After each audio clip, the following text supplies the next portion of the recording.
Hey YouTube, Joeboy here. So, the official translation of One Piece chapter 1006 is out. You guys know how we do the video. Talk about the official translation compared to the fan translation, note any difference, talk about literally anything at all, and then round out the video with comments from you guys.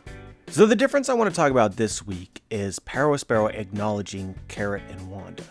As most people pointed out when I reviewed the chapter initially, Wanda is absolutely there, very obviously in the panel. I couldn't see it because who the hell knows?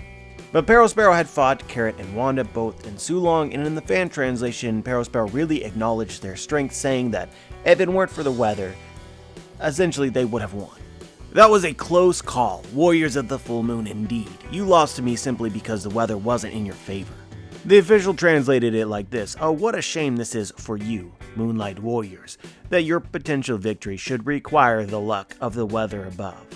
Your potential victory, not your victory. I guess a part of me really enjoyed Perospero acknowledging Sulong, Carrot, and Wanda for their strength. But I guess it would be honest to me to say that it makes more sense for Perospero to be skeptical of their victory, even if it might have been close. Perospero to me seems like a character with a pretty high ego. Not so quick to admit that a character that he sees himself above is stronger than him in any circumstance. Although I do think that if the weather hadn't covered up the moon, then Perospero would have lost. That's my personal belief, even if my guy's not gonna admit it. I also want to talk about Bao Huang and the abilities of the people with the eyes for a moment. I didn't talk about this at all, but they demonstrated X-ray vision. Bao Huang is basically wondering where Momonosuke went. Momonosuke should be with Yamato, but I can't actually see him. And then you have this moment of X-ray vision. There's a sound effect, beep, beep, beep, with a little triangular target mark focused on Momonosuke. Then all of a sudden, Momonosuke can be seen, and Bao Huang is sure where Momonosuke is. Honestly, this moment got me thinking a little bit because of how it interacts with the chapter before and potentially reveals some of the powers of the eye ability. Right, we already know that there's cyborg creatures that exist that wear the eye, so maybe just as cyborgs, kind of like the pacifista, this is how their vision can work. But it got me thinking, if you can create cyborg animals that look just like animals, they act just like animals, why can't you create cyborg people? How many of the Marys are real people, and how many of them are mechanical creations, or cyborgs, like Queen? Could someone like Bao Huang be part cyborg? That doesn't seem far-fetched to me, as it appears to me as though Bao Huang's actually using this ability. Up until now, I feel like Oda's been relatively low-key about this, but introduced characters or abilities, cyborgs here or there to sort of build up the idea, but the Beast Pirates are pretty advanced when it comes to technology. Does this all stem from Queen? Queen obviously had a previous relation with Judge Vinsmoke, Judge Vinsmoke being a world-famous scientist, an expert on genetic modification and cloning at the very least. Queen of the same level? Or is there another important character involved here? To be honest, this feels like the other side of the coin when it comes to human augmentation, right? If you're going to make somebody stronger, you could alter their genes like Judge Vinsmoke did, or similar to Frankie, add mechanical components to them. And then in my mind, you have Vegapunk, who sort of mastered both elements of this. Has over the years, Wano and Orochi and Kaido asked for technology from Vegapunk? I'm curious to know, because despite seeing all this, Oda's been pretty quiet about, why it's all here. I feel like Oda's laying all this down for the later moment in which Vegapunk appears in Wano, which is something that I do think will happen. This is all doubly interesting to me because in the end of the last chapter, Shinobu tells Yamato we should move. Where can I take Lord Momonosuke where he won't be seen? And then in the very next chapter, despite their move to prevent Momonosuke from being seen, it didn't matter at all. So does Shinobu and Yamato not know of this ability? I feel like we have to assume that. Next comment, people fail to understand just how important Momo is. His life is definitely more valuable than the Akazaki 9, who were on a suicide mission from the start. I think Sanji definitely goes to Momo because he did not know who Yamato is, or maybe he knows him as Kaido's son, which is bad. And that could lead to a gag moment where he sees Momo and Yamato. Also, I hate the idea of Sanji fighting Jack, and this way we could potentially have Jack vs. Duke rematch. Yeah, this is a really solid argument as for why Sanji would choose Momonosuke over the Scabbards. Who is this Yamato person? Also, Momonosuke is more important. I think that comparing these two, it's night and day. I don't think anybody, or very few people, still think a Sanji vs. Jack fight is happening. Momonosuke is the future. He's also the person that would, in general, I think, need more assistance, and for Sanji to understand that. When it comes to the red scabbards, right? These are all trained warriors, injured or not. There's still a bunch of them. On the other hand, you have a kid, a woman who, maybe Sanji knows this, does not really like battle all that much, and a third person you don't even know anything about.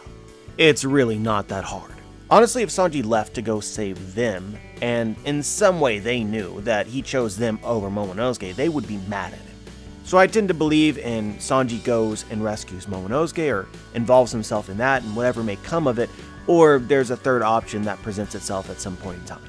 Next comment, Carrot's loss is thematically one of the more interesting events here. Had she won in a fight that was specifically to avenge someone, would that actually fit with the themes of One Piece? A pirate is someone who is free, and if you fight because you're bound by revenge, or unable to let go of a grudge, I don't know if that satisfies a true definition of freedom. Oda typically wants his protagonist to fight for something, to protect friends, to save societies, to achieve dreams, to stop evil. If the main goal is to alleviate a grudge, or if a protagonist is fighting on purely negative emotions, the message is that you're usually bound for failure. Thinking about Marco vs. Blackbeard, or even the Scabbards vs. Kaido, we've seen how these fights play out. Carrot might come back to defeat Perospero, but only if she's fighting to protect others, or to prove something to herself. To play devil's advocate here, are you truly free? Are you satisfying the true definition of freedom if you're having to fight to protect your friends, to save societies, or, stop evil? I don't think that fighting for revenge has anything to do with freedom. I think that freedom has everything to do with doing what it is that you want to do. If you want to fight for revenge, then it satisfies a definition of freedom. Just the same as Luffy is still free, even while protecting his friends, saving societies, achieving his dreams, and stopping evil. But to not be an asshole here for a second and kind of miss the point, you're absolutely right that fighting for revenge isn't the right reason when it comes to One Piece or its themes. Even when talking about the Scabbards, right? Yeah, they're fighting Kaido, there's an element of revenge there, but there's also an element of achieving Odin's will and his dreams, opening the borders, continuing the fight that he started, because it's the right thing to do. Defeating evil, saving the society, and creating a world in which the children can live freely, do what it is that they want to do. In Carrot's case, she's inherited the will of Pedro, and so I think it's there that lies the important thing that she's missing. What was Pedro fighting for? Was Pedro fighting for the defeat of Perospero's defeat, really all that significant in the grand scheme of Pedro's will? No, absolutely not. That was a happenstance encounter while Pedro was fighting for the Dawn, and the success and the lives of the Straw Hat Pirates, whom he thought was going to bring the world to its dawn. The bigger picture. Carrot needs to understand. Although I really love the point that you made that characters who are very clearly and solely motivated by revenge lose in One Piece. I'm thinking about it, and an example you didn't include here was Ace going after Blackbeard for killing Thatch. He also lost. I think that it really makes you think about Luffy's mindset when he eventually encounters Akainu. Obviously, the way Luffy lives his life, he's always in dangerous circumstances, and it always involves somebody that needs saving. And so, a confrontation with Akainu probably is going to obviously have some element of defeating Akainu is better for the world, he's evil, that sort of thing going on, but more so than any other fight would carry with it, for Luffy, a desire for revenge, to avenge Ace's death, which does make it different. You could even think the same thing about a potential encounter with Blackbeard because of Blackbeard's role in Marineford, or as people speculate, maybe Blackbeard kills Shanks. Next comment, Perospero not killing Carrot is proof that Big Mom pirates cannot kill without a valid reason. I think Perospero will side with Marco to fight King and Queen. So yeah, judging from the number of upvotes on this comment, I don't think that this is a popular take, but this is my agenda as well, and how I understand the Big Mom pirates. They don't kill unless they have a very valid reason to do so, and have justified it within themselves. In my mind, this is probably very similar to how the fight with the Rouge went. and what allowed for him to survive.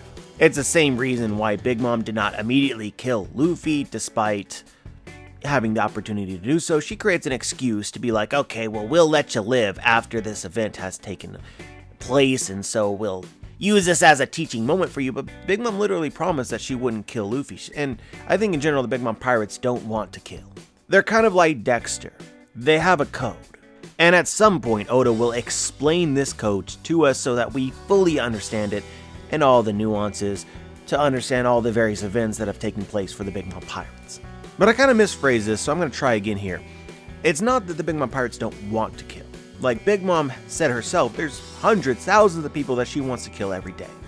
But she understands that you shouldn't do it. And it all stems back to Big Mom's childhood, where she learned right from wrong. Killing, hurting other people is wrong.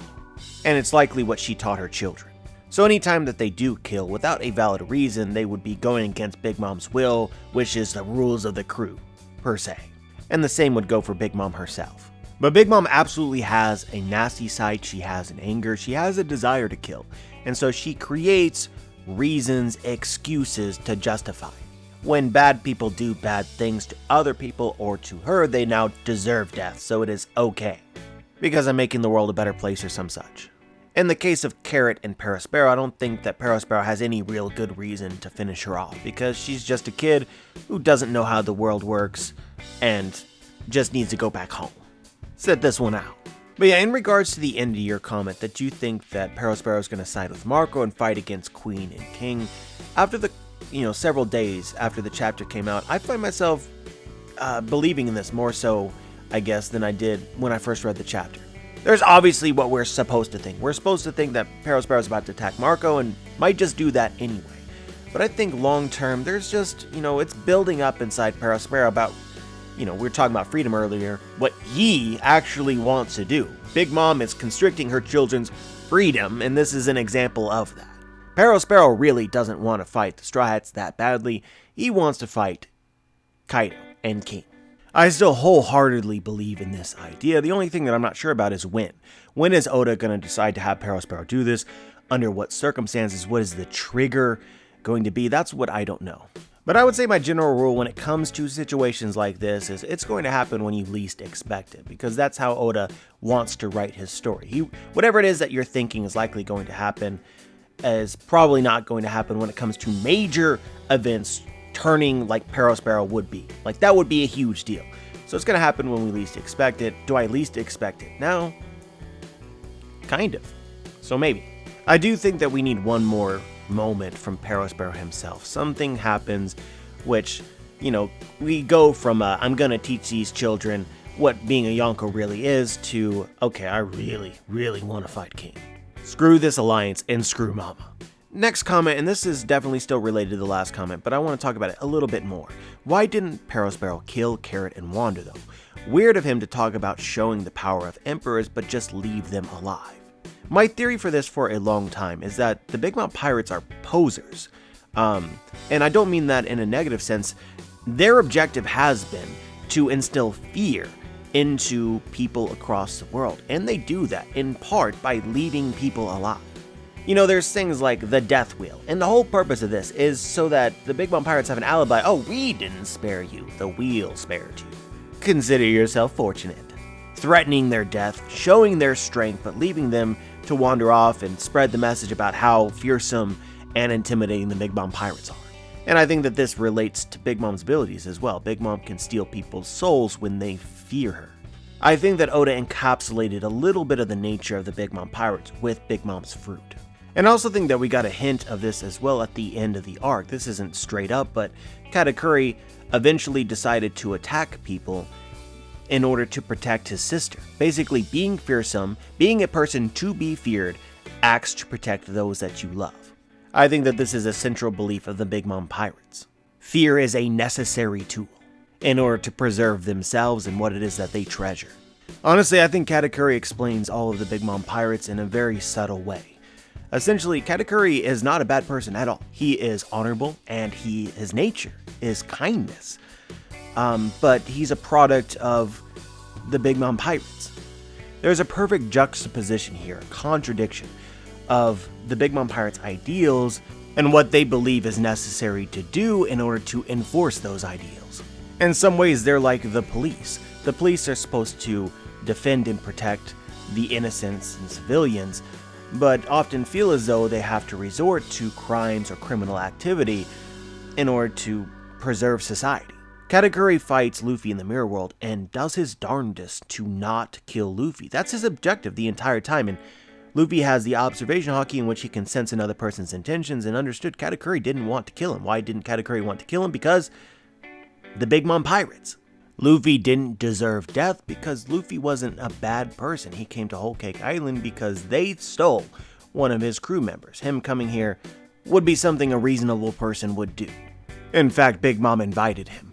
But eventually there reached a point in which Luffy's will, his stubbornness, forced Katakuri to do that, even though he didn't want to. But it's because he didn't want to that his attempt was half-assed and didn't get the job done. But in an ideal world, and how this might usually work, is that Katakuri intended to break Luffy, essentially convince Luffy, you're not strong enough to fight us, and stop. And that's how it became a battle of will, because Luffy wouldn't. Luffy almost had like a Joker moment to Katakuri. If you want to win, you have to break your one rule. And so something similar is occurring here between Carrot and Perospero. Perospero defeated Carrot and is attempting to crush her will. Like, you don't belong here. If you don't want to face a situation like this again, go home. If you guys don't get it, this is part of the reason I really, really love the Big Mom Pirates. And I think that, just a side note here, that Whole Cake Island is incredibly underrated. And as we go forward in the story, I think more people are going to come to appreciate just how amazing that arc was. Everything, almost everything that you might have been complaining about in that arc is some of the best that One Piece has to offer in terms of characterization and plot. It just hasn't fully paid off yet.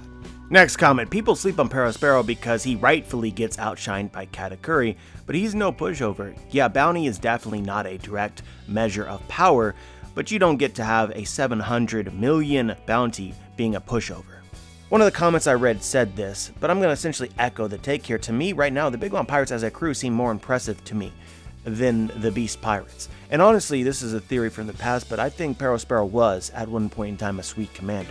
I think, well, we know sweet commanders can be demoted because Snack was one and then wasn't. I think Perospero got demoted for some reason or another. Maybe he lost and Big Mom didn't like it.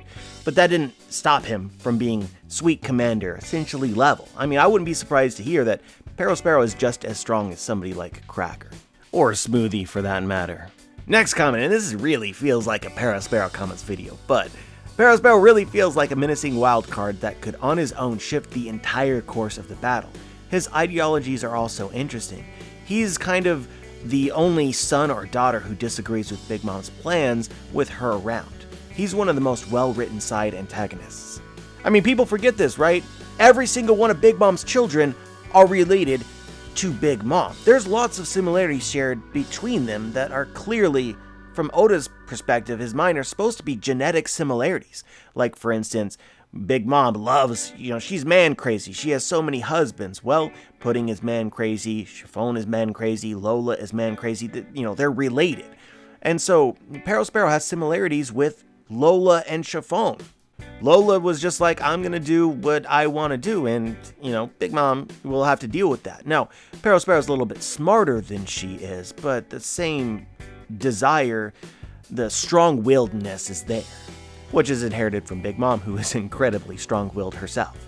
Perospero and the Big Mom Pirates are incredibly well-written. Next comment, the Big Mom Pirates sure are taking their sweet time floating in their ship after Perospero literally walked to Kaido's island. Again, talking about the consistency with the Big Mom Pirates, made a video about this as well, but the Big Mom Pirates, one of their defining characteristics is their inability to act. They're planners, they're calculators, but at the same time, they always defer to Big Mom, so Big Mom has always held this role for them, which means when they're put on their own, when they're forced to make their own decisions, act on their own accord, they're not well suited to it.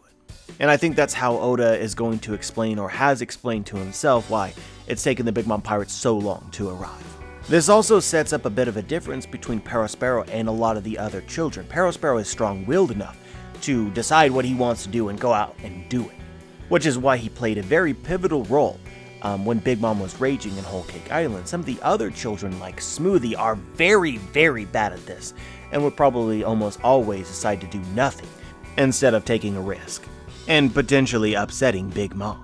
And I think this is likely why somebody like Smoothie rose in rank. Well, there might be other Big Mom pirates like Oven or like Perospero who are equally as strong.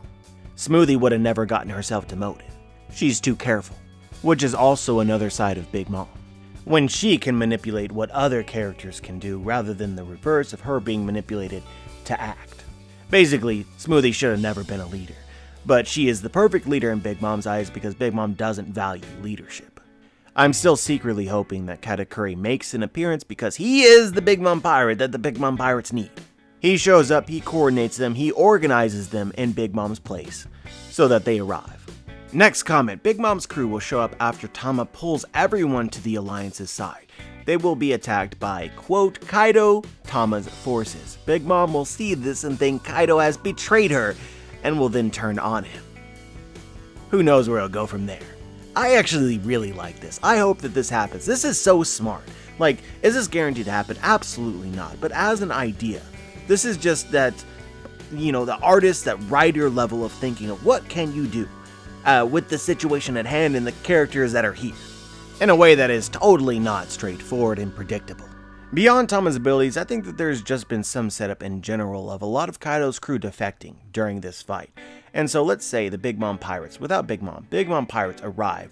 They don't know exactly what's been going on, and then all of a sudden they are being attacked by Kaido's crew. What are they going to do? They're going to fight. I think that they would probably assume that Kaido has already betrayed Big Mom.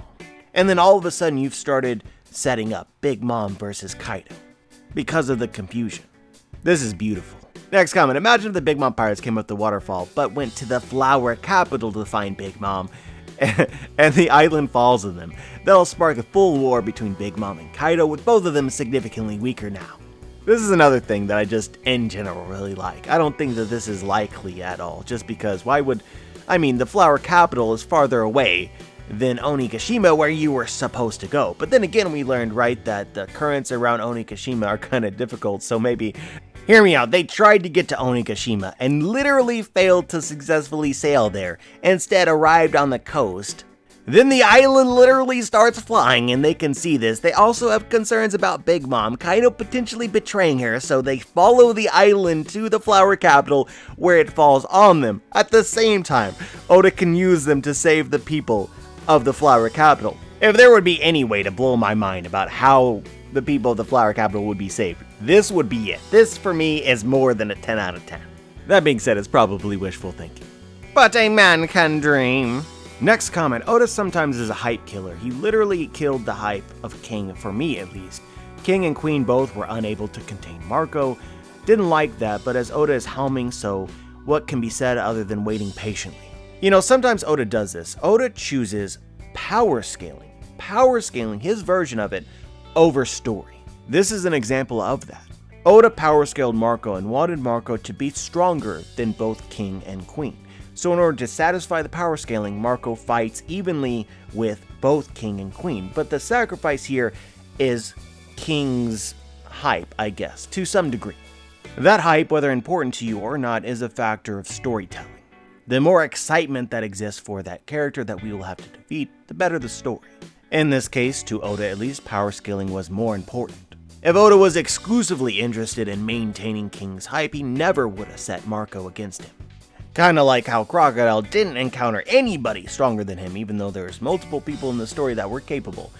Oda didn't have him encounter anybody stronger than him until after Luffy had defeated him. Yeah, it would have been hype for Ace to fight against Crocodile to really show what Ace was capable of at that part in the story, but Oda wanted to maintain Crocodile's undefeatable mystique. So there's a give and take to all things. Overall, I think that I appreciate and would side with Oda on this one. Instead, it's better to have a glass half full mindset. Instead of, oh wow, King's not hyped for me anymore. It's like, why can't we be hyped for Marco? Why does one have to detract from the other? Surely we understand by now that Yonko commanders are not the strongest entities in the entire world, and characters exist that are as strong or stronger than them. For me, this doesn't lower King at all, it simply raises Marco. And I personally don't lose anything. Next comment, what if Onigashima lands on the flower capital, killing many people and severely injuring many more, and Marco uses the entirety of his remaining Phoenix healing powers to heal thousands of people, which also takes the rest of his life force. This would also tie into Marco's fruit being used to the absolute limit, which I think Oda said would happen. I missed this quote from Oda, but as for a theory Marco using all of his devil fruit ability at the cost of his life force to heal or protect people, I think that would be an amazing moment, and absolutely realistically could happen. I have to say that the Marco death flags are real. I'm not saying that he has to die, but the kind of characterization that we got in this chapter, Marco, is so strong, and so important to this battle, would make his defeat and his death all the more impactful. That's kind of how I read the chapter. Like, yeah, Marco's getting hyped, he's got an amazing moment, but it's setting up coming back down. For him to go out on his own terms would be something special and powerful to me. And before anyone says, well, Marco doesn't have any connection to the people of Wano or the people of the Flower Capital, why would he do this? Marco is a good dude, first, and second, he's a doctor. Next comment, Sanji looks so confused in this chapter. Which decision do you think he'll make? Sanji stopping Onigashima dropping is something he would do behind the scenes. I mean, I will say this, and this is a huge talking point, like, this seems like a nice segue into Sanji is Mr. Prince. Stopping Onigashima falling, though, doesn't seem like the right answer to me. But if there was ever a time for Sanji to end up somewhere unexpected that's going to have a profound effect on the battle or the situation at hand, I mean, that's what this situation reads like. I just wish that he had been more proactive rather than reactive, rather than stumbling into the solution as he has no idea what to do and hasn't really contributed all that much. Instead, he had an idea beforehand and has been working towards it. Some people are telling me that this is who Mr. Prince is, that from the very onset of this version of Sanji and Little Garden, right? Sanji was twiddling his thumbs about the island, doing his own thing, and then stumbled upon Broke Works, and then sort of stumbled into his role as Mr. Prince, having a conversation with Crocodile, Mr. Zero, and then all the events that occurred there. But under these circumstances, Sanji didn't realize that there was important events taking place. In Onigashima, Sanji knows that there's a war and knows that there's multiple fronts in which he could help. So it's not quite the same. It would be like Little Garden, but instead, Sanji knows that everyone is in danger and is indecisive. Sanji was not indecisive in Little Garden. The exact opposite. He was very quick thinking and decisive. But I guess more so than anything, if we're going to talk about Sanji, what I think is going to happen is Sanji is going to head towards Momonosuke and Yamato. We saw Momonosuke and Yamato head out into the main courtyard area where I assume a lot of people were infected and Marco was fighting against King and Queen, so Sanji's going to find himself a lot to do in this area.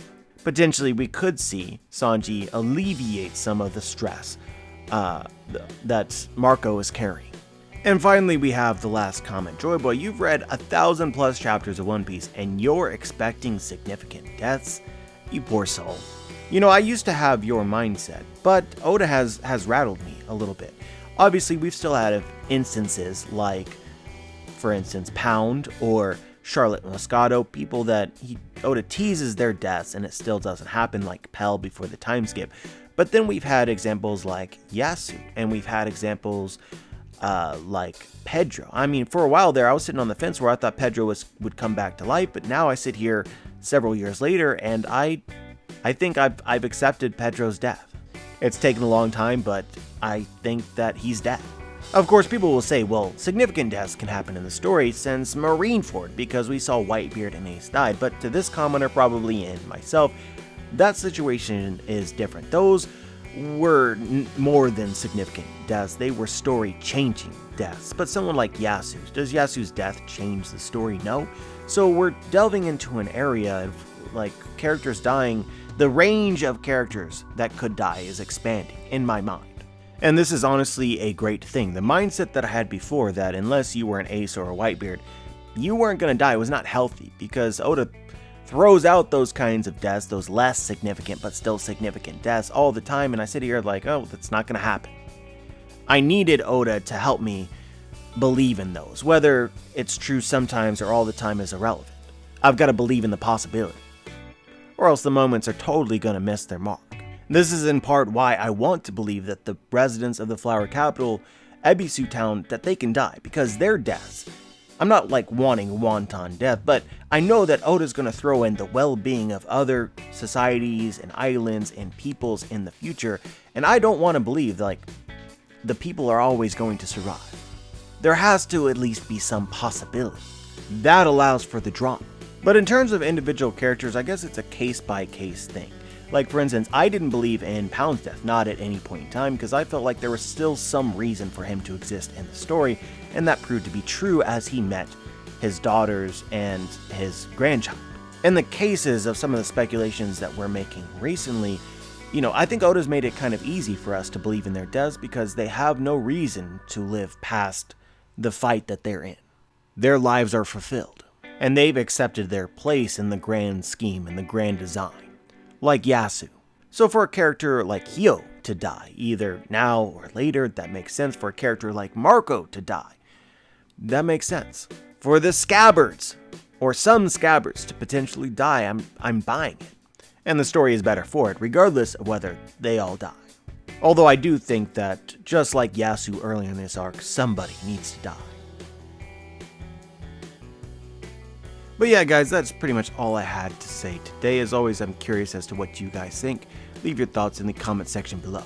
Like the video if you liked the video, dislike the video if you disliked the video, subscribe if you want to be notified for my future content, and as always, guys, have a wonderful day.